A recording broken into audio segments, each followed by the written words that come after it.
ओम अज्ञानतिमिरान्धस्य ज्ञानाञ्जनशलाकया सत्सरोन्मिलितं येन तस्मै श्रीगुरुवे नमः। नमो ओं विष्णुपादाय कृष्णप्रेष्ठाय भूतले श्रीमदे भक्तिवेदान्तस्वामीति नामिने नमस्ते सारस्वती देवे गौरवाणी प्रचारिणे विशेषशून्यवादी पाश्चात्यदेशतारिणे।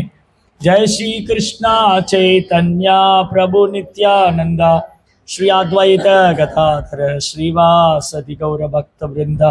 हरे कृष्णा कृष्णा कृष्णा हरे हरे, हरे राम राम राम हरे हरे। हरे कृष्णा பக்தர் எல்லாருக்கும் இனிமையான ஞாயிறு விருந்து வணக்கம், நமஸ்காரம். ஸோ இன்றைக்கி நம்ம ஸ்ரீமத் பாகவதத்தில் 3ஆம் ஸ்கந்தம் 11ஆம் அத்தியாயத்தில் அணுவிலிருந்து தொடங்கும் காலக்கணிதம்ங்கிற தலைப்பில் உள்ள ஸ்லோகங்களை பார்த்தோம். 18ஆம் ஸ்லோகத்திலேருந்து 21ஆம் ஸ்லோகம் வரை. இது மைத்ரேய மகரிஷிக்கும் விதுர மகாத்மாவுக்கும் ஆன உரையாடல். மைத்ரேயர்கிட்ட விதுரர் கேள்வி கேட்குறாரு, அதுக்கு மைத்ரேயர் பதில் சொல்கிறார். அப்போ கேள்வி பதில் நமக்கு என்னென்ன சந்தேகங்கள்லாம் இருக்குமோ, என்னென்ன குழப்பமெல்லாம் இருக்கோ, அதுக்கு எல்லாத்துக்குமே ஆல்ரெடி கேள்வி கேட்டு பதில் இருக்குது. பாகவதத்தில், பகவத்கீதையில் எல்லாமே தெளிவாக சொல்லிட்டாங்க. பிரபஞ்சம் எப்படி படைக்கப்பட்டது, பிரபஞ்சத்தில் என்னென்ன உயிர்வாளிகள், எந்தெந்த கிரகத்தில் என்னென்ன உயிர்வாளிகள் இருக்காங்க, அவங்களுடைய ஆயுள் காலம் எவ்வளவு, இதெல்லாமே விதுரர் மைத்ரேயிட்ட கேட்குறேன். இப்போ காலையில் அதான் பேசிகிட்டு இருந்தோம். காலையில் பாகவதம் கிளாஸில் விதுரர் கேட்டார், நீங்கள் வேறு வேறு கிரகத்தை பற்றி சொன்னீங்க, அந்த கிரகத்தில் உள்ள உயிர்வாளிகளை பற்றிலாம் சொன்னீங்க, இப்போ மேலும் அதை இன்னும் விவரமாக சொல்லுங்கள். இந்த மண்ணுலகம் விண்ணுலகத்துக்கு அப்பால் உள்ள கிரகத்தில் இருக்கக்கூடியவங்க, அவங்களுடைய ஆயுள் காலம் என்ன, அவங்க எவ்வளோ காலம் வாழ்வாங்க, இதை பற்றிலாம் கேட்குறேன். இந்த மாதிரி பல்வேறு கேள்வி பதில்கள் நிறைந்தது. ஆனால் துரதிருஷ்டவசமாக இது படிக்காதனால ஒன்றும் தெரிய மாட்டேங்குது. நிறைய பேருக்கு இன்னைக்கு காலையில் பேசுகிற மாதிரி இந்த பூமியை தவிர வேறு ஒன்றுமே இல்லைன்னு நினச்சிட்டு இருக்காங்க.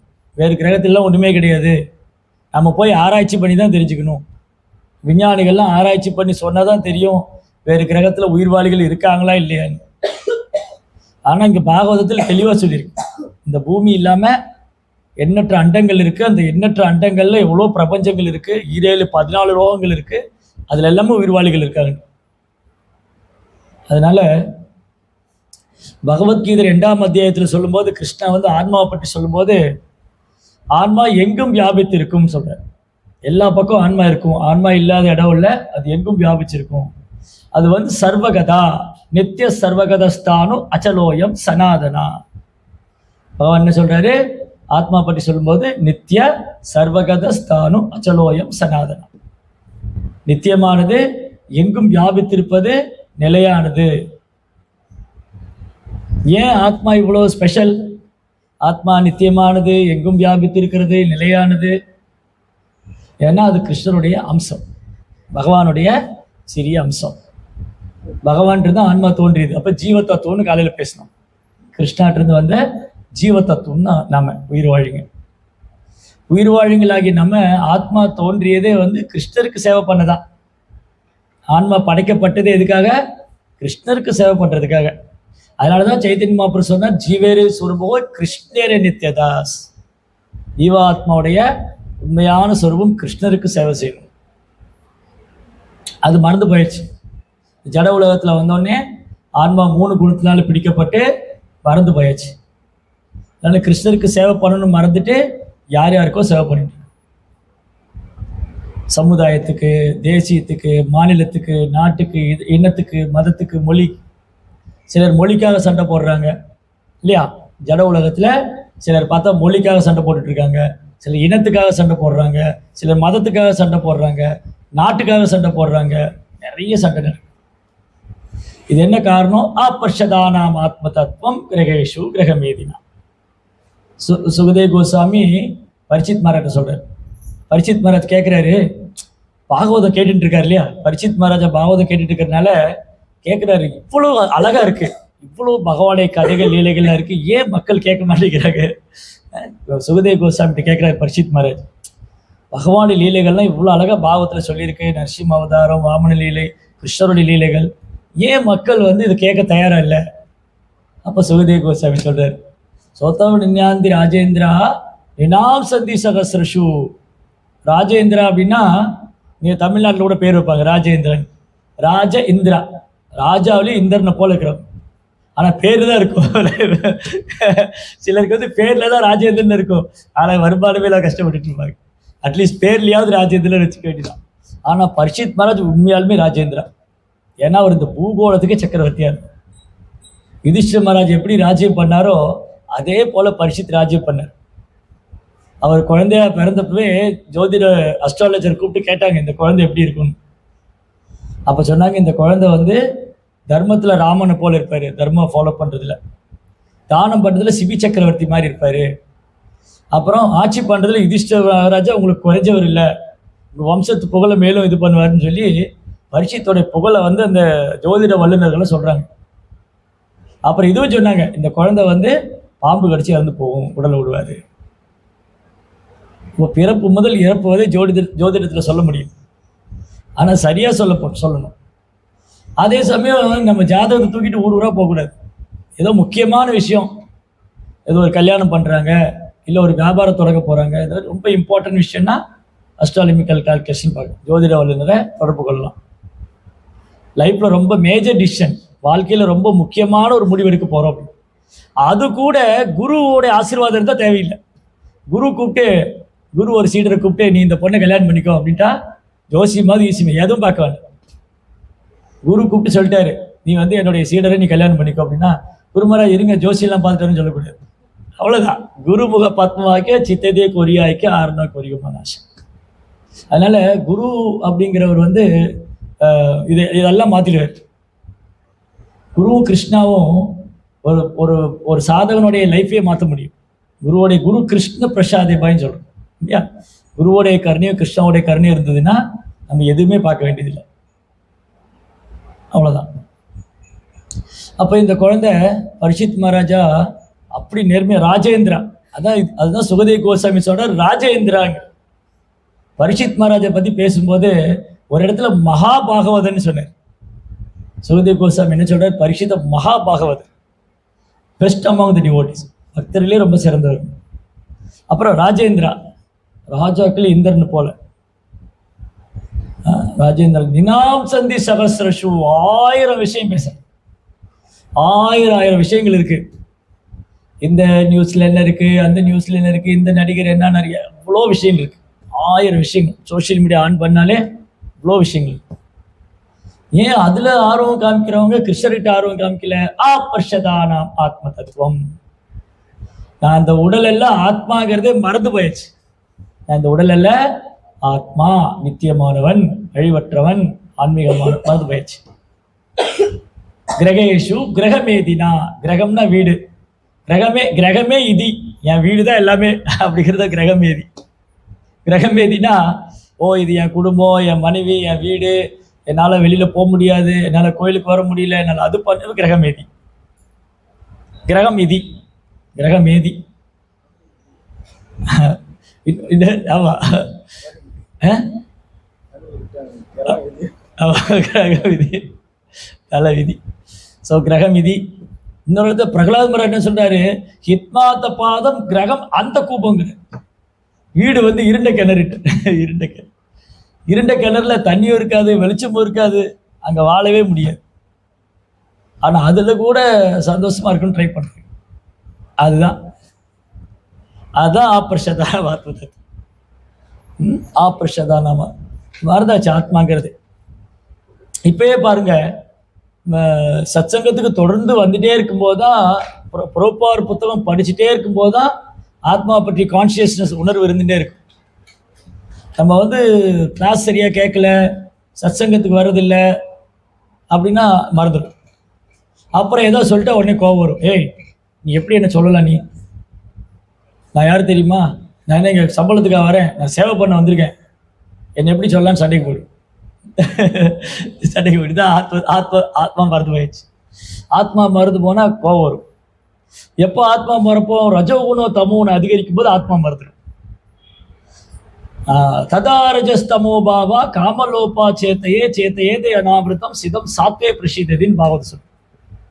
ரஜோகுணம் தமோ இருக்கும்போது ததா ரஜஸ்தமோ பாவ காம லோபா, பௌதிக ஆசை, கட்டுக்கடங்காத பௌதிக ஆசை, சோம்பேறித்தனம் இதெல்லாம் இருக்கும். எப்போ ரஜஸ்தமஸ் அதிகமாக இருக்கும், ததா ரஜஸ்தமோ பாவம் காம லோபா சேத்தையே. சாத்விகமான குணத்தில் இருக்கும்போது தான் அதுலேருந்து வெளியே வரும். அப்போ ஆத்மாவை பற்றி சிந்திக்கிறது சாத்விகமானது. அதான் பிரபுபாட்டு கேட்டாங்க, பிரபுபாதா நீங்கள் எல்லா புக்லேயும் நான் இந்த உடலெல்லாம் ஆத்மா இதே எழுதிட்டே இருக்கீங்கன்னு. பிரபுபா புக்கு படித்தா எல்லா சின்ன புக்லேயும் you are not this body, you are not this body, you are spirit சோல்னு எழுதிட்டே இருக்கு. அப்போ ஒரு சீடர் கேட்டார், ஏன் இதை தொடர்ந்து எழுதிட்டே இருக்கீங்க, புதுசாக தான் சொல்ல. அவள் பிரபுபா சொன்ன, நீ உணர்ந்துட்டியான்னாரு. இல்லை, அவள் படிச்சுட்டே இருந்தார். ஆமாம், மறந்து போயிடும். நம்ம ஜீவாத்மாவுக்கு ஒரு குறை வந்து ஞாபகம் மருதி. ஜீவாத்மாவுடைய குறை என்னது? 4 குறை இருக்குது ஜீவாத்மாவுக்கு, தெரியுமா? மகாபாவன் ஜீவாத்மாவுடைய 4 குறை என்ன? ஹிந்தியில் என்ன கேட்பாங்க? ஜீவாத்மாக்கா 4 டிஃபெக்ட் क्या है? பாதி இங்கிலீஷ் ஹிந்தி வருது. ஜீவாத்மாவுடைய 4 குறைகள் என்னது? ஏமாத்துறவங்க.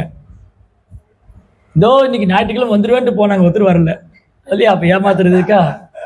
நான் வரலான்னு நினச்சேன் பிரபு, வண்டி ஸ்டார்ட் பண்ணிட்டேன் பிரபு, அதுக்குள்ளே ஒரு ரிலேட்டிவ்ஸ் வந்துட்டாங்க, இல்லை பஞ்சர் ஆயிடுச்சு, சொந்தக்காரங்க வந்துட்டாங்க.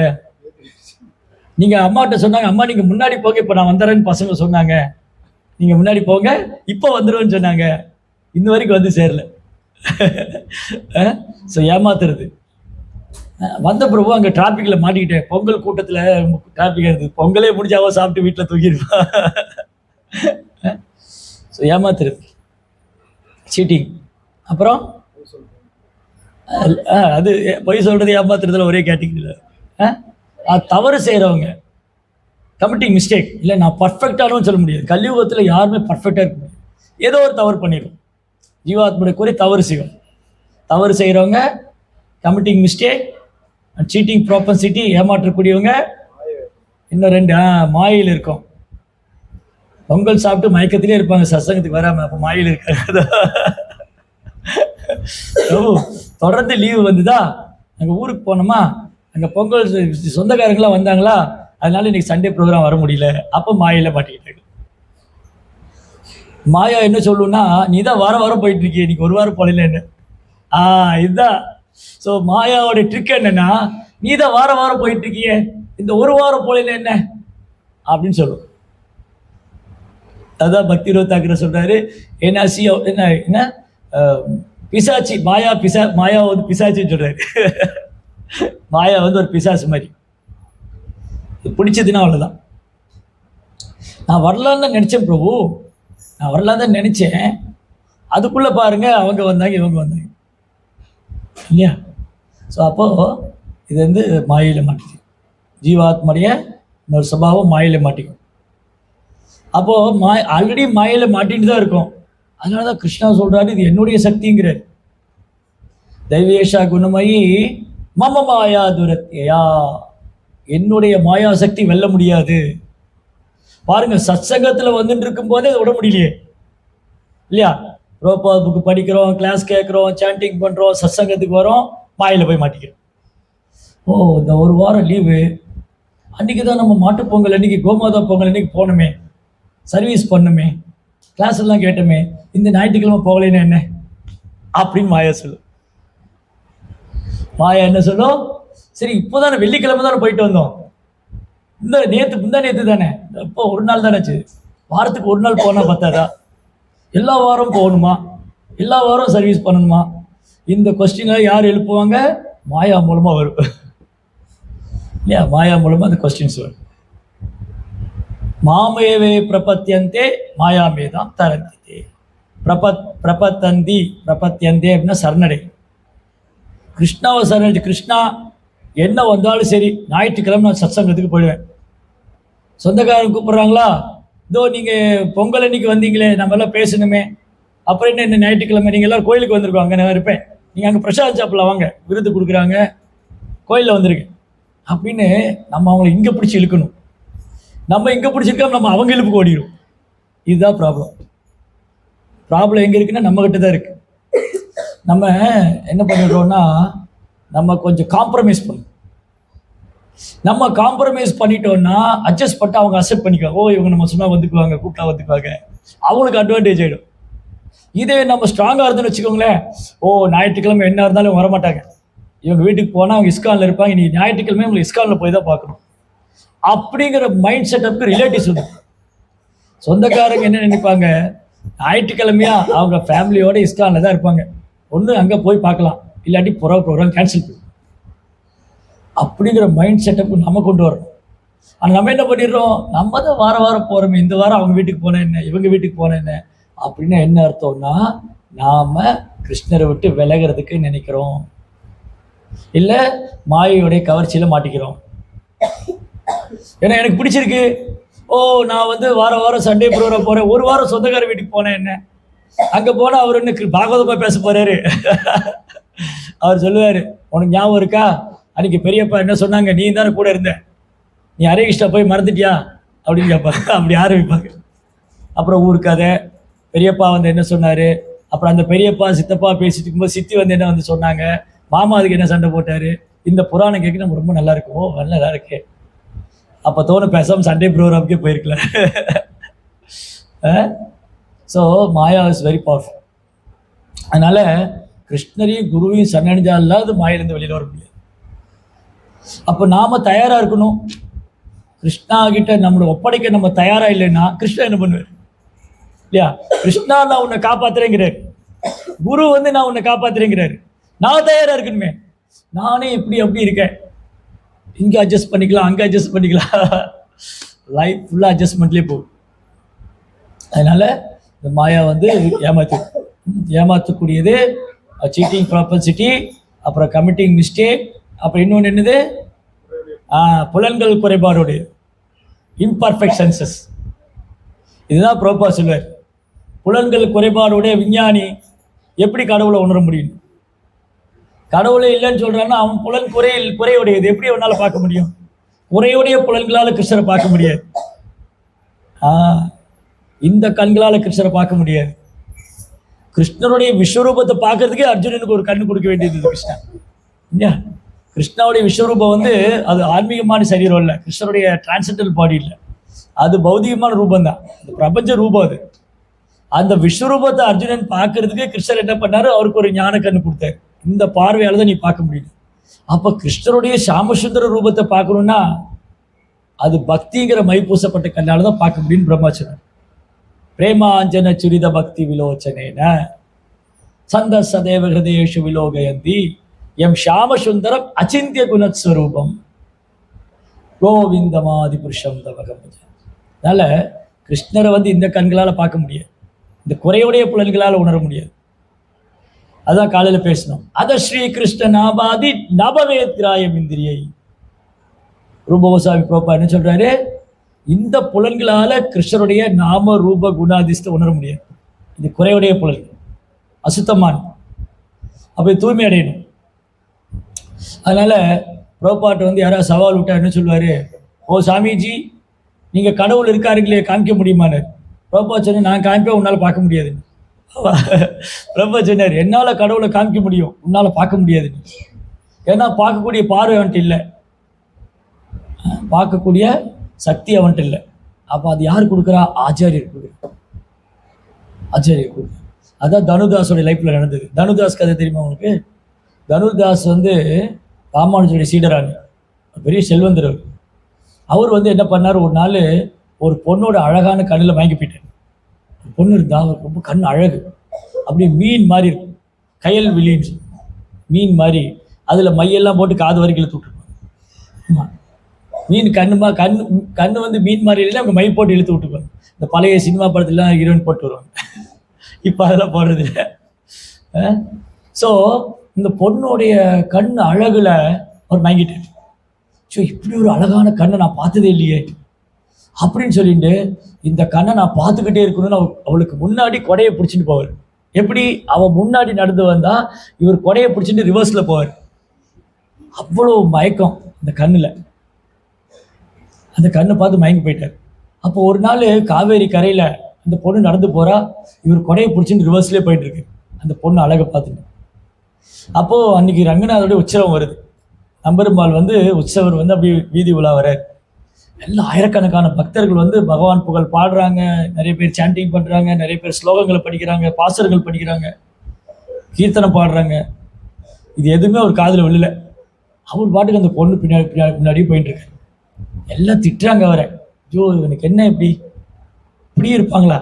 பாருங்க ரங்கநாதர் எவ்வளோ அழகா வந்து பல்லக்கில் வந்து திருவீதி உலா வராரு, எவ்வளோ மக்கள் அதை பார்த்து ஆனந்தமா இருக்காங்க, இவன் என்ன இப்படி இருக்கானு. அவர் சமாதி நிலையில இருக்காரு. அந்த பொண்ணு கண்டு வந்து அவரு அப்ப எல்லாரும் திட்டின்னு இருக்காங்க. ராமானுஜர் மட்டும் திட்டவே இல்லை. இதுதான் ஆச்சாரியர். ஆச்சாரியருக்கு நமக்கு என்ன வித்தியாசம்னா, ஆச்சாரியர் குறைகளை பார்க்க மாட்டார். இந்த ஜீவாத்மாவுக்கும் பகவானுடைய கருணை கிடைக்கணுமே பார்ப்பார். நம்ம குறைகளை பார்த்துங்க. அப்போ ராமானுஜர் பார்த்தாரு, அவரை திட்டாதீங்க, அவரை கூப்பிடுங்க, நான் பார்க்கணும்னு சொன்னேன், அவனை கூட்டிகிட்டு வாங்கன்னு ஒரு சீடர் அனுப்பிச்சு, நீங்கள் போய் தனுதாசை கூட்டிகிட்டு வாங்க, நான் பேசுவேன். இப்போ ஒரு சீடர் போனார். போயிட்டு ஐயா உங்களை ஆச்சாரியர் வந்திருக்காரு, கூப்பிட்றாரு, உங்களை பார்க்கணும். அவர் காதலியே வரல. ஆச்சாரியர் வந்திருக்காரா உன்னை பார்க்கணும்னு சொல்கிறாரு. அப்பவும் காதல வரல. ஆச்சாரியர் வந்திருக்காரா உன்னை பார்க்கணும்னு சொன்னார். அப்போ தான் என்ன கூப்பிட்டீங்களா நீங்கள் அப்படின்னு. ஏன்னா அவர் தியானத்தில் இருந்தார், ஆலையில் தியானத்தில். அப்போ கூப்பிட்டீங்களா நீங்கள்? ஆமாயா வா, அங்கே ஆச்சாரியர் ஒன்று கூப்பிட்றாரு. இவரையெல்லாம் கூப்பிட்றாரு அவர் நட்சவாளர். இவர் போனோடனே கேட்டார், என்னப்பா இங்கே ரங்கநாதர் இவ்வளோ அழகாக வந்து திருவீதி உலா வராரு, எவ்வளோ பக்தர்கள்லாம் உற்சாகமாக வரவேற்கிறாங்க, என்ன அந்த பொண்ணு முன்னாடி போயிட்டு இருக்கீங்க? அப்போ அவர் சொன்னார், சுவாமி நான் இதுக்கு முன்னாடி இப்படி ஒரு கண்ணு பார்த்ததே இல்லை, அவ்வளோ அழகு. அந்த கண்ணை பார்த்ததுலேருந்து நான் அடிமையாயிட்டேன். அந்த கண்ணை பார்த்ததுலேருந்து நான் அடிமையாயிட்டேன். அவள் தான் அவளுக்கு சேவணும், அவள் கல்யாணம் பண்ணிட்டு அவள் கூட நான் குடும்பம் நடத்தி சேவை பண்ணணும் முடியும். ஓ அப்படியா? நான் ஏன்னா நான் எவ்வளோ கண்களை பார்த்துருக்கேன், இந்த மாதிரி ஒரு அழகான கண்ணை நான் பார்த்ததில்லை. அன்றைக்கி வந்து ஒரு பட்டினத்தாரோட கதை படிச்சுட்டு இருந்தேன் கொஞ்ச நாளைக்கு, ரொம்ப வருஷங்களுக்கு முன்னாடி, அது இஸ்கானுக்கு வரதுக்கு முன்னாடி. அதில் பட்டினத்தார் வந்து ஒரு பெரிய செல்வந்தராக இருப்பார். அவர் என்ன ஆயிடுவாருன்னா, சிவபெருமானுடைய கருணையால் அவர் துறவி ஆயிடுவார். ஒரு பெரிய ஸ்டோரி அது. அது வந்து என்னென்னா, அது ரொம்ப நல்ல ஸ்டோரி. பட் அவர் கிருஷ்ண பக்தர் இல்லை, பட் ஆனால் நம்ம லைஃப்க்கு ரொம்ப யூஸ்ஃபுல்லாக இருக்கும். ஏன்னா பட்டினத்தார் வந்து பெரிய வியாபாரம் பண்ணார். அந்த காலத்தில் வந்து கப்பலில் போய் நிறைய பொருட்கள்லாம் வியாபாரம் பண்ணிட்டு வர்றார். வைரம், தங்கம், நிறைய முத்து, பவளம்லாம் வியாபாரம் பண்ணி பெரிய செல்வந்தர். ஆனால் குழந்தையே இல்லாமல் இருந்தவர். அவர் குழந்தையே இல்லாமல் இருந்தப்போ ஒரு நாள் அவர் சிவபெருமானுடைய பக்தர். சிவபெருமான்கிட்ட பிரார்த்தனை பண்ணார், இது மாதிரி எனக்கு குழந்தை இல்லைன்னு. அப்போது ஒரு கனவுல சிவபெருமான் வந்தார். நம்ம ஏன்னா நல்ல பக்தர், யாருக்கும் எந்த கெடுதல் பண்ணல, நிறைய தான தர்மம் பண்ணுவார், சிவபெருமான் மேலே ரொம்ப பக்தியாக இருப்பார். அப்போ சிவபெருமான் சொன்னார், உனக்கு நாளைக்கு ஒரு பிராமணர் ஒரு குழந்தை கொண்டு வந்து தருவார், அந்த குழந்தைக்கு எடைக்கு எடை நீ தங்கம் கொடுக்கணும்னு சொன்ன, நிறைய ஆபரணங்கள்லாம் கொடுக்கணும். ரொம்ப சந்தோஷம் இருக்குது. சிவபெருமானுடைய அனுகிரகத்தில் ஒரு குழந்தை கிடைக்குதுன்னா என்ன பெரிய பாக்கியம். அவர் என்ன கேட்டாலும் கொடுக்குறேன், என் சொத்தையே வேணாலும் கொடுத்துட்றேன்னு. அது மாதிரி அடுத்த நாள் அவருக்கு அந்த ஒரு பிராமணர் வருவார். அந்த அரண்மனைக்கு வந்து ஒரு குழந்தைய கொடுக்குறேன். அந்த குழந்தைய தராசில் வச்சா, அந்த குழந்தையோட எடைக்கு தங்கம் வச்சா தராசு மேலே வரல, தங்கம் வச்சுக்கிட்டே இருக்கார். இவர் எவ்வளோ நாள் கொடுத்துடலான்னு முடிவு பண்ணிட்டார். அந்த பிராமணர் சொல்றாரு, போதும் போது இதை எடுத்துகிட்டு போய் நான் என்ன பண்ண போகிறேன், இன்னைக்கு தங்கம் வைக்கிற வேலைக்கு ஒரு பவுன் கிடைச்சாலே பெருசுன்னு வந்துடுவாங்க இல்லையா. தங்கம் கொடுக்குறேன்னு சொல்லி பாருங்க, எல்லாம் இங்கே ஓடி வந்துடுவாங்க இல்லையா. இவர் இந்த பிராமணர் சொன்னார், இவருக்கு பேராசையே இல்லை பாருங்க. பழைய காலத்தில் வாழ்ந்த பிராமணர்களுக்கெல்லாம் பேராசையே கிடையாது. அது அது இன்னொரு கதையில் இருக்குது. மாந்தாதான்னு ஒரு ராஜா தானம் கொடுத்துட்டு இருந்தார். அதுதான் அர்ஜுனனுக்கு வரும் அந்த கதை. என்னென்னா, மாந்தாதா ராஜா வந்து ரகுவம்சத்தில் வந்தார். அவர் தானம் கொடுத்துட்டு இருக்காரு. நிறைய பிராமணர் போய் தானம் வாங்கிட்டு இந்த கோல்டெல்லாம் கொண்டு போய் என்ன பண்ணுறோன்னு தெருவிலேயே போட்டு வந்துட்டாங்க. கோல்டெல்லாம் எடுத்துகிட்டு போய் நம்ம என்ன பண்ண போகிறோன்னு தெருவிலேயே போட்டு பண்ணார். அது போய் அர்ஜுனன் கலெக்ட் பண்ணிட்டு வந்தார். தனஞ்சயன் செல்வத்தை எல்லாம் வென்றவர், இங்கெல்லாம் போய் செல்வம் இருக்கும் எடுத்துன்னு வந்தார், கலெக்ட் பண்ணார். அப்போது இந்த பிராமணர் சொன்னார், போதும் போதும் வேணாம் அப்படின்னு. அப்புறம் குழந்தை வளர ஆரம்பிச்சுது. வளர்ந்த உடனே அது கொஞ்சம் இளைஞன் ஆனவுடனே அந்த குழந்தைய வியாபாரத்துக்கு அனுப்புகிறார். வியாபாரத்துக்கு போன குழந்தை ரொம்ப நாள் கழித்து வந்தது. நிறைய சாக்கு மூட்டையை பூரா ஓப்பன் பண்ணால் எல்லாம் சிரிக்கிறாங்க. வெரைட்டியாக இருக்குது. சாணி தட்டி வைப்போம் இல்லையா, இந்த வெரைட்டி எல்லாம் சிரிக்கிறாங்க. பட்டினத்தாருக்கு போய் ஒரு முட்டா பையன் பிறந்திருக்கான் குழந்தையா. வியாபாரம் பண்ணால் முத்து பவளம்லாம் கொண்டு வரேன்னா சாணியை தட்டி எடுத்துகிட்டு வந்திருக்கான் அப்படின்னு சிரிக்கிறாங்க எல்லாம். பட்டினத்தாருக்கு கோவம் வந்து பையனை வந்து திட்டிடுவார். நீ என்ன ஒன்று இப்படி மக்கு பயிலாக இருக்கியே, வியாபாரம் பண்ண தெரியாத உனக்கு அப்படின்னு சொல்லி சொன்ன உடனே இவர் ஒன்றும் பேச மாட்டார். சரி நீ வீட்டுக்கு போக அனுப்பிச்சி விட்ருவார், நீ வியாபாரத்துக்கு போக வேண்டாம் வீட்டுக்கு போக அனுப்பிச்சி விட்ருவார். வீட்டுக்கு வந்தவர் அம்மாட்ட ஒரு சின்ன இந்த மாதிரி இந்த சைஸில் தான் இருக்கும், இந்த மாதிரி ஒரு பெட்டி கொடுப்பார். இதை வந்து அப்பா வந்தால் கொடுத்துருங்க, நான் போய் குளிச்சுட்டு வரேன்னு போவார். இந்த மாதிரி ஒரு சின்ன பெட்டி கொடுத்து அப்பா வந்தால் கொடுத்துருங்க, நான் குளிச்சுட்டு வரேன்னு போயிடுவார். இவர் என்ன பண்ணார், எல்லாரும் அரண்மனையில் பட்டினத்தாரை பார்த்து சிரிப்பாங்கெல்லாம், ஒரு முட்டாள பையனை பெற்றிருக்காரு அப்படின்னு. கோபத்தில் அந்த வரட்டியை தூக்கி வீசுவார். அது வரட்டி உடஞ்சி உள்ளுக்குள்ளே போகிற முத்து பவளம்லாம் இருக்கும். அது உள்ளுக்குள்ளே தங்கம் முத்து எல்லாம் வச்சுருக்கு. ஏன்னா அவர் என்ன இன்டெலிஜென்ட்டாக பண்ணாருன்னா, வழியில் யாராவது வழிப்பறி பண்ணுவாங்க இல்லையா, இதை பார்த்தா இது சாணம் தானே இருக்குன்னு விட்டுடுவாங்க. அப்போதான் அவருக்கு புரிஞ்சுது பையன் எவ்வளோ புத்திசாலின்னு. அவனை போய் நம்ம திட்டேமேன்னு வீட்டுக்கு ஓடி வருவார். பையன் வந்து எவ்வளோ புத்திசாலி, அவனை திட்டேனேன்னு வீட்டுக்கு ஓடி வருவார். ஓடி வந்து பார்த்தா வீடு பூரா தேடுவார். ஒரு பேரை சொல்லி கூப்பிடுவார், அந்த பையன் பேர் காணோம். இன்னும் ஒய்ஃபு கூப்பிட்டு கேட்பாரு, வந்தானா பையன் வந்தானா, எங்கே போனான், அவன் குளிச்சுட்டு வரேன்னு போனான், ஏதாவது கொடுத்துட்டு போனானா, இந்த மாதிரி இந்த ஒரு சின்ன பாக்ஸ் கொடுத்துருக்கான், அவன் நீங்கள் வந்தால் கொடுக்க சொன்னார். இதை ஓப்பன் பண்ணால் அது உள்ளுக்குள்ளே அந்த ஊசி இருக்கு இல்லையா, அது காது இல்லாத ஊசி. இந்த நூலெல்லாம் போடுவோம் இல்லையா, அந்த ஊசி வந்து காது இல்லாத ஊசி. அந்த காதருந்த ஊசியும் வராது கானகத்துக்கு. நீ வந்து ஒரு காதருந்து போன ஊசி கூட நீ சுடுகாட்டுக்கு எடுத்துகிட்டு போக முடியாது. அப்போ எவ்வளோ செல்வம் சேர்த்து என்ன பிரயோஜனம் அப்படின்னு சிவபெருமானே இந்த குழந்தைய வந்து சொல்லுவார். அது சிவபெருமான குழந்தைய வந்தது. அவர் வந்து அவருக்கு உணர்த்துறார், நீ வந்து இப்படி வந்து இல்லற வாழ்க்கை இருக்கிறதோட நீ துறவரும் போய் என்னுடைய புகழ் பாடுங்க. அப்படிதான் ஒரே நிமிஷத்தில் எல்லாத்தையும் விட்டுடுவார்.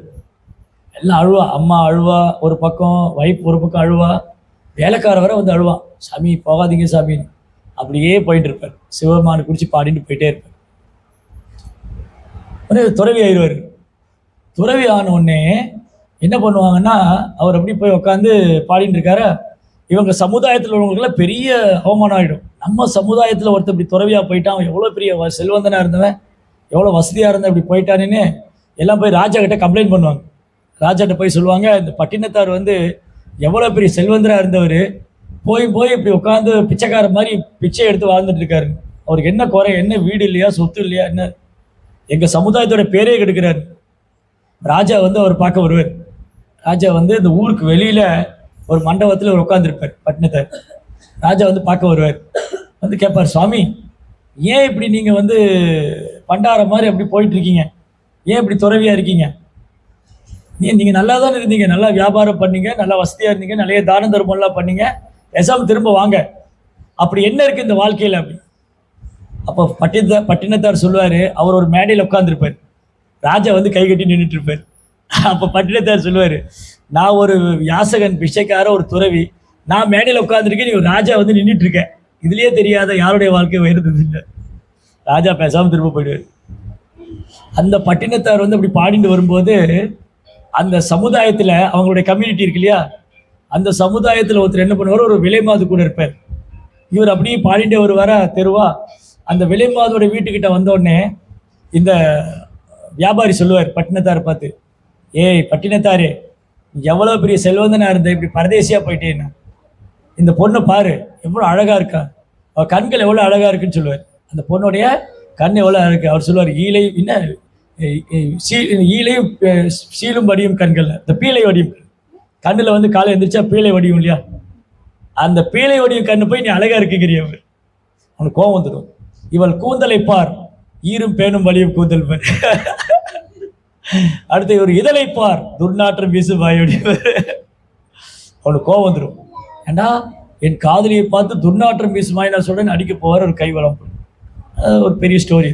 இப்போ ஏன் சொல்கிறேன்னா, அவர் எந்த அளவுக்கு அந்த ரியலைசேஷன், நான் இந்த உடல் எல்லாம் ஆத்மா, இந்த மாயை எவ்வளோ சக்தி வாய்ந்தது, மாயா ரொம்ப சக்தி வாய்ந்தது. அப்போ இவர் என்ன சொன்னார், ராமானுஜர் சொன்னார், அடுத்து இந்த கதை. இவர் சொன்னார், தனுதாஸ் சொன்னார் ராமானுஜர்கிட்ட, இந்த பொண்ணுடைய கண்ணு மாதிரி நான் பார்த்ததே இல்லைன்னு, இவ்வளோ அழகாக இருக்குன்னு. ஓ அப்படியா, இதை விட ஒரு அழகான கண் இருக்கு காமிக்கிட்டான்னு. இதை விட ஒரு அழகான கண் இருக்க முடியுமா, இருக்கு, நீ பார்க்கலன்னு, அதை காமிச்சிடுங்க, நான் அதுக்கு சரவுண்ட் ஆயிடுறேன். இந்த பொண்ணுடைய கண்ணோட ஒரு அழகான கண்ணை நீங்க காமிங்க, நான் அவங்களுக்கு சரவுண்ட் ஆயிடுறேன். சரி அப்படின்னா நீ என் கூட வான்னு கூட்டின்னு போறாரு. ராமானுஜர் கூட்டின்னு போய் நேராக ஆல்டருக்குள்ளே போய் கோயிலுக்குள்ளே போய் ரங்கநாதர் காமிக்கிறேன். ரங்கநாதர் பள்ளி கொண்டிருக்கார் இல்லையா, ரங்கநாதர் காமிச்சு ரங்கனாவுடைய கண்களை பாருங்க. தனுதாஸ் பார்த்த உடனே அப்படி கண்ணிலிருந்து கண்ணீர் வந்தது. குருவுடைய கருணையால கிருஷ்ணனுடைய தரிசனம். அன்னைக்கு முடிவு பண்ணார், ராமானுஜருடைய சேவையை தவிர வேறு எதுவும் இருக்கக்கூடாது. அன்னைக்கு டிசைட் பண்ணிட்டார். அன்னைக்கு அவரும் அந்த பொண்ணு 2 பேரும் அவங்களுடைய அரண்மனையெல்லாம் விட்டு ஆசிரமத்தில் வந்து ஜாயின் பண்ணிடுவாங்க. ராமானுஜர்கிட்ட கிருஷ்ணனுடைய கதைகளை கேட்டுட்டே இருப்பார். நிறைய கதைகள், பகவானுடைய அவதாரங்கள், லீலைகள், மணிக்கணக்காக பேசுவாங்க 2 பேரும். ராமானுஜரும் தனுதாசும் மணிக்கணக்காக பேசுவாங்க. அதனால இந்த ரியலைசேஷன் என்னன்னா, ஒருத்தர் பிரம்மச்சாரியா துறவியா குடும்பஸ்தனாங்கிறது இல்லை. இந்த உடல் எல்லாம் ஆத்மாவுக்கு ஏது பிரம்மச்சாரி சன்னியாசி குடும்பஸ்தன், ஆத்மாவுக்கு ஏது ஆண் பெண். ஆத்மா நானே இந்த உடல் கிடையாது. இப்போ நான் இந்த உடல் இல்லைன்னா நான் சன்னியாசி கிடையாது, நான் இந்த உடல் இல்லைன்னா நான் பிராமணன் கிடையாது. அப்போ நான் யாரு? இதான் சைத்தன்ய மாவட்ட கேட்டது.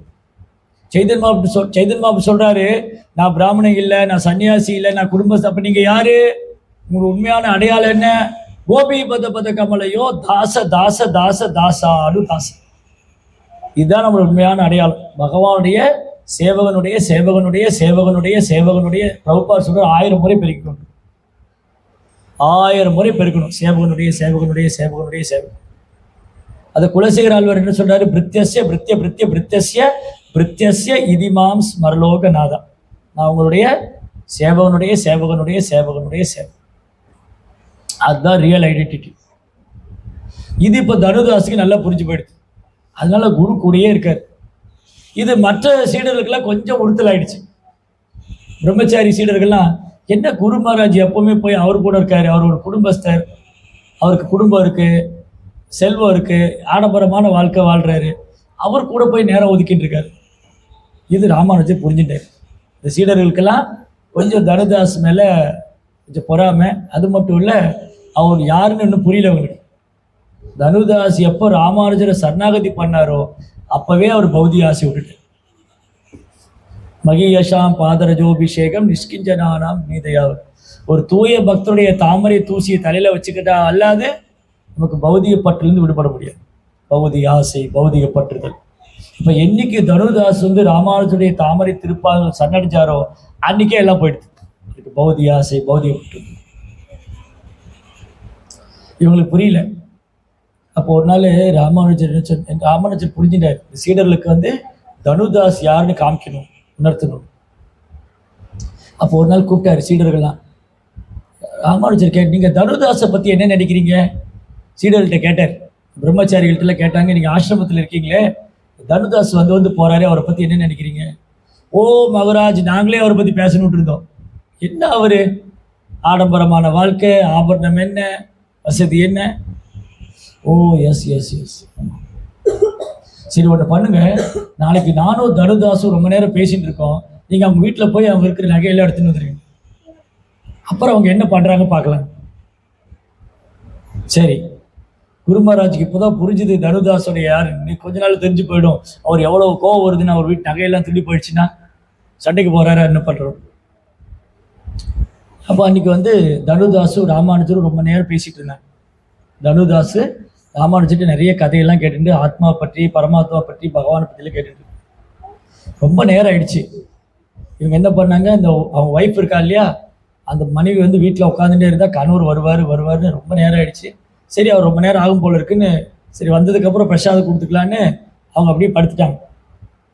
அப்போது ராமானுஜர் சொன்ன மாதிரி இவங்க போய் அந்த பொண்ணு வீட்டில் நகையெல்லாம் எடுக்கலான்னு போனால் நிறைய கையில் வளையல்லாம் போட்டு, கையில் வளையல், காலில் கொலுசு. அவள் தூங்கிட்டு இருக்கான்னு நினச்சி ஒன்று கழட்டினாங்க. அப்போ ஒரு பக்கம் பூரா எடுத்துட்டாங்க, வளையல், கம்மல், கொலுசெல்லாம். அந்த பொண்ணு இப்படி திரும்பிச்சா அவங்க பயந்து ஓடி வந்துட்டாங்க, எழுந்துட்டா போல இருக்குன்னு. அப்புறம் ராமானுஜர் சொன்னார் தனுதாஸ்ட, நம்ம ரொம்ப நேரம் பேசிட்டு இருக்கோம், நீ வீட்டுக்கு போ, நாளைக்கு பேசலான்னு. இவங்க வீட்டுக்கு வந்தால் கதவை தட்டினா, அந்த பொண்ணு கதவை திறந்தா இவர் பார்த்தா ஒரு சைடு தான் நகை இருக்கு, ஒரு பக்கம் வளையல், ஒரு பக்கம் கொலுசு, ஒரு பக்கம் கம்மல். இவர் கேட்டார், என்ன நீ ஒரு சைடு மட்டும் நீங்கள் போட்டிருக்கேன்னு சொன்னேன். இல்லை நான் 2 பக்கம் போட்டிருந்தேன். அப்போ என்னாச்சு? ஒரு பக்கம் ஆசிரமத்தில் என்ன கஷ்டமோ தெரியல, குருவோடைய சீடர்கள்லாம் வந்தாங்க, நான் தூங்கிட்டு இருக்கேன்னு நினச்சி வலையெல்லாம் கழட்டினாங்க. சரி, நான் பாவம் ஆசிரமத்தில் ஒன்றும் இல்லை போல, கழட்டின்னு போட்டணும். சரி, அப்போ என்னாச்சு? ஒரு பக்கம்லாம் கழட்டினாங்களா, இன்னொரு பக்கம் கழட்டலான்னு திரும்பினா பயந்து போயிட்டாங்க, எந்திரிக்கிறேன். இது என்னன்னா, ராமானுஜர் சொல்லுவார், நீங்கள் போய் இப்போ அவங்க 2 பேரும் என்ன பேசிட்டு இருக்கான்னு கேளுங்க. நீ நகையில் எடுத்துன்னு வந்துட்டீங்க இல்லையா, இந்த சீடரில் அனுப்பிச்சு இப்போ போங்க, அவங்க 2 பேரும் என்ன பேசுகிறான்னு கேளுங்க. அப்போ தனுதாஸ் திட்டுவார், முட்டாள், இந்த சொத்து மாளிகையில் தான் நமக்கு உண்மையான சொத்து, குருவுடைய கருணை இருக்கு. ராமானுஜருடைய திருவள்ளிகளில் சரணம் அவருடைய கருணை இருக்கும்போது இந்த சொத்தெல்லாம் ஒன்று நாளைக்கே போய் ஆசிரமத்தில் கொடுத்துடலாமே, இதை வச்சு நம்ம என்ன பண்ண போகிறோம்? இவர்களெல்லாம் அப்படி ஷேம் ஆயிடுச்சு. அதுக்குள்ள ராமானுஜர் என்ன பண்ணாரு, இந்த ஆசிரமத்தில் இருக்கிற தோத்தியெல்லாம் மாற்றி வச்சிட்டாரு. ஒரு பிரம்மச்சாரியுடைய தோத்தி, குர்தா, சதரு இதெல்லாம் மாற்றி மாற்றி வச்சிட்டாரு அவங்க ஷெல்ஃபில், கௌஃபின்லாம். காலையில் எந்திரிச்சு சண்டை போட்டு இருக்காங்க, ஏன் தோத்தி நீயே எடுத்த. அப்போ ராமானுஜர் சொன்னாரு, ஆப்டால் ஒரு வேஷ்டிக்காக சண்டை போடுறீங்க, அந்த நகையே கொண்டு வந்து ஆசிரமத்தில் கொடுக்குறேன்னு. இப்போ யார் சிறந்த பக்தர்னு கேட்டாரு. அப்போ எல்லாம் ஒத்துனாங்க, தனுதாஸ் தான் உண்மையாலுமே சரணடைந்த ஆத்மா. அதனால நம்ம எங்கே இருக்கோன்னு முக்கியம் இல்லை. நம்ம இல்லறத்தில் இருக்கிறோமா, ஆசிரமத்தில் இருக்கிறோமா, பிரம்மச்சாரியா இருக்கிறோமா, துறவியா இருக்கிறோமா, பிராமணரா, சூதரனா, இதெல்லாம் இல்லை. நான் கிருஷ்ணரே முழுமையாக சரணடைஞ்சிருக்கேனா, நான் பகவானுக்கு சேவை பண்ண ஆர்வமாக இருக்கேனா, நான் எப்பவுமே ஆத்மாவுடைய கான்சியஸ்னஸ்லேயே இருக்கேனா, ஆத்மா தளத்திலேயே நினச்சிட்டு இருக்கேன். ஆத்மாவுடைய தளத்திலேயே நினச்சிட்டு இருந்தால் தான் நமக்கு கோபம், யாராவது திட்டினா கோபம் வராது, நமக்கு மான அவமானம் கிடையாது, எதுவுமே கிடையாது, எதுவுமே பாதிக்காது. அதான் ஸ்தித பிரக்ஞான்னு சொல்கிறேன், தன்னை உணர்ந்த ஆத்மா. ஸ்திததீர் முனி, செகண்ட் சாப்டரில் பகவத்கீதையில் இந்த வேர்டில் இருக்கு, ஸ்தித பிரக்ஞா, ஸ்திததீர் முனி, ஆத்மரதி, தன்னை உணர்ந்த ஆத்மா. தீரத்தத்திரன்னு முக்கியது, தீரா, தீரன்னு சொன்னால் தன்னை உணர்ந்த ஆத்மா. அப்போது இது நம்ம நிறைய படிக்கிறோம், கேட்குறோம், மறந்து போயிடும். அதனால தான் கேட்டுக்கிட்டே இருக்கணும், நித்தியம் பாகவத சேவை கேட்டுக்கிட்டே இருக்கணும், படிச்சுட்டே இருக்கணும், அப்போ தான் மறக்காது. அதுக்கப்புறம் கேட்டதை படித்ததை ப்ராக்டிக்கலாக அப்ளை பண்ணணும். நான் நிறைய தடவை கேட்டுட்டேன் ஆத்மா பற்றி, எனக்கு ஆத்மா பற்றி எல்லாம் தெரியும், ஆனால் என்னை ஏதோ சொன்னால் எனக்கு கோவம் வரும், நான் சண்டைக்கு போவேன், நான் கோவப்படுவேன், நான் அடுத்தவங்க மதிக்க மாட்டேன், என்னை மதிக்கலைன்னா எனக்கு அவமானம் தாங்க முடியாது, என்னை அவமானப்படுத்திட்டாங்க, என்னால் தாங்க முடியல. இதெல்லாம் இன்னும் அந்த ரியலைசேஷன் வரல. நாலேஜ் இருக்கு, ஆனால் ரியலைசேஷன், அனுபவம் இல்லை, அறிவு இருக்கு. அறிவு இருக்கு. இப்போ இஸ்கான்ல இருக்கிற எல்லா பக்தர்களுக்கும் அறிவு இருக்கு. இந்த குழந்தை கேட்டால் கூட சொல்லு, நீ யாரு, அந்த உடல் எல்லாம் ஆத்மான்னு சொல்லு. அடுத்த நிமிஷம் சாக்லேட் கேட்டாலும் இல்லையா, அது அந்த குழந்தையோட அண்டர்ஸ்டாண்டிங் அவ்வளோதான். அப்போது நம்ம படிக்கிறோம், கேட்குறோம், நம்ம கிளாஸ் கேட்கும்போது நாலேஜ் கிடைக்கும், படிக்கும்போது நாலேஜ் கிடைக்கும். அதை ப்ராக்டிக்கல் அப்ளிகேஷன் பண்ணும்போது தான் ரியலைசேஷன், அனுபவம் வரணுமே. எப்போ அனுபவம் வரும்? ஒருத்தர் என்னை திட்டும் போது நான் கோவப்படவே இல்லை, சிரிச்சுட்டே இருந்தேன், சரி பரவாயில்ல, ஏதோ பகவானுடைய ஏற்பாடு, இன்னைக்கு அவர் என்ன திட்டுறாருன்னா பகவான் பொறுமையை சோதிக்கிறாரு, இல்லை நான் ஏதாவது தவறு பண்ணியிருக்கலாம், இல்லை என் மேலே ஏதாவது தவறு இருந்திருக்கு, இல்லை நான் ஏதாவது பக்தரை கோவப்படுத்தியிருக்கலாம், இல்லை நான் ஏதாவது பக்தருக்கு அபராதம் பண்ணியிருக்கலாம், இது ஏதோ ஒரு காரணம். அப்படியெல்லாம் திங்க் பண்ணணும். நம்ம என்ன திங்க் பண்ணுவோம், என்ன இன்னைக்கு காலையில் எங்கிட்ட வந்துட்டு நான் தான் கிடச்சேன் இன்னைக்கு அப்படி நம்ம சண்டைக்கு அவன் ஒரு வார்த்தை சொன்னால் நம்ம 4 வார்த்தை பேசுவோம். அதனால இந்த ஆத்மாவுடைய தளத்தில் நம்ம இருக்கணும்னு சொன்னால் தொடர்ந்து நம்ம சாண்டிங் பண்ணி கிருஷ்ணாவை ப்ரேயர் பண்ணுறோம். கிருஷ்ணா, நான் படிக்கிறேன், எனக்கு நீங்கள் நாலேஜ் கொடுத்துருக்கீங்க, பகவத்கீதை மூலமாக, பாகவதம் மூலம் நாலேஜ் இருக்குது. இங்கே நாலேஜ் இல்லாதவங்க யாராக இருக்கும்போது சொல்லுங்கள். இஸ்கான் அதை பிரபுபாத் என்ன சொல்கிறாரு, இன்னைக்கு காலையில் கூட படித்தோம், பக்தனுக்கு தேவையான அறிவு கிருஷ்ணர் கொடுத்துறாருங்கிற. இதை படிச்சு போன ஸ்லோகத்தில் என்ன சொல்கிறாரு, கிருஷ்ணா பிரபுபாத் எழுதியிருக்காரு பொருளுரையில். பிரபுபாத் என்ன எழுதியிருந்தாருன்னா,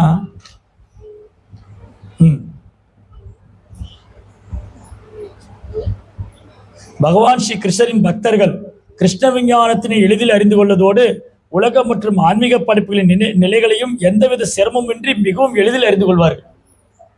இஸ்கானில் வந்துட்டோன்னா எதுக்குமே நாலேஜுக்கு பஞ்சமே இல்லை. பிரபஞ்சம் எப்படி படைக்கப்பட்டது, அப்புறம் என்னென்ன உயிர்வாளிகள் எப்படி தோன்றுனாங்க, ஆன்மாவுக்கு எப்படி உடல் கிடைச்சி, எல்லா நாலேஜ் இருக்கு. பகவத்கீதை பிரபுபாத் சொல்லாத விஷயம் இல்லை, பிரபுபாத் புத்தகத்தில் இல்லாத விஷயம் இல்லை, எல்லாமே இருக்கு. எவ்வித சிரமமும் இன்றி மிகவும் எளிதில் அறிந்து கொள்வார்கள். யோக சித்தி அல்லது தெய்வீக சக்தியை அடைவதற்கு பக்தர்கள் ஒரு நாளும் முயற்சி செய்வதில்லை. இதை அடையணும், எதுக்கும் பக்தர்கள் முயற்சி, பகவானுக்கு சேவை பண்ணால் மட்டும் போதும், அதிலே திருப்தி அடைஞ்சு. அனைவரின் உள்ளங்களிலும் வீற்றிருக்கும் பகவானின் கருணையினால் அவர்கள் எல்லாவற்றையும் அறிந்து கொள்ளும் திறனுடையவர்களாக விளங்குவார்கள். பகவானுக்கு சேவை பண்ணா பகவானை புரிஞ்சுக்கிறதுக்கான நாலேஜும் பகவான் கொடுத்துருவார். அதுக்கு எந்த சிரமமும் கிடையாது. இப்போ நமக்கு என்ன வேணும்? அனுபவம் தான் வேணும். கிருஷ்ணன் இந்த அனுபவம் கொடுக்கணும். நாட்கள் ஆக ஆக ஆக அனுபவம் வரும் பக்தியில். அப்போ எப்படி அனுபவம் வரும்? நமக்கு ஏதாவது பிரச்சனைகள் வரும்போது அனுபவம் வரும். ஓ, கிருஷ்ணர் இதுக்காக தான் பண்ணியிருக்காரு. காலையில் கூட பேசிகிட்டு இருந்தோம். ஓ பிரபு, நீங்கள் 2 மாதம் கிளாஸ் கொடுக்கல, இன்றைக்கி தான் கிளாஸ் கொடுக்க ஆரம்பிச்சிங்க, ரொம்ப சந்தோஷமாக இருக்குன்னாங்க. அப்போ நான் சொன்னேன், இது கிருஷ்ணாவுடைய ஏற்பாடு. இது எப்படி எடுத்துக்கணும்? ஓ, நான் கிருஷ்ண பக்தி பண்ணிட்டு இருக்கேன், கிருஷ்ணன் இப்படி பண்ணாரு அப்படிலாம் சொல்லக்கூடாது. ஸோ கிருஷ்ணா என்ன காரணத்துக்காக பண்ணியிருப்பாரு? நிறைய காரணம் நமக்கு தெரியாது.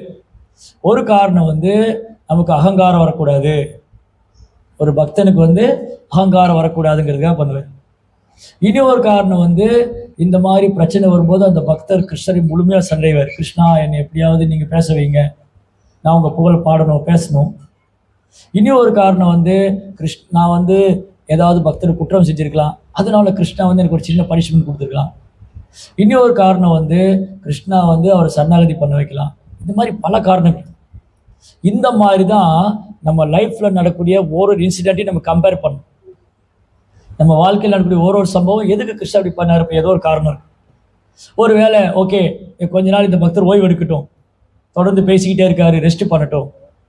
இல்லை தேவையில்லாத விஷயங்களை பேசுகிறாரு, அதனால ஸ்டாப் பண்ணுங்க, கொஞ்சம் மௌனமாக இருங்க. இந்த மாதிரி பல காரணங்கள். அதனால தான் கிருஷ்ணா சர்வ காரணம். அவர் மழையை கொடுக்கறதும் அவர் தான், மழையை தடுக்கிறதும் அவர் தான்.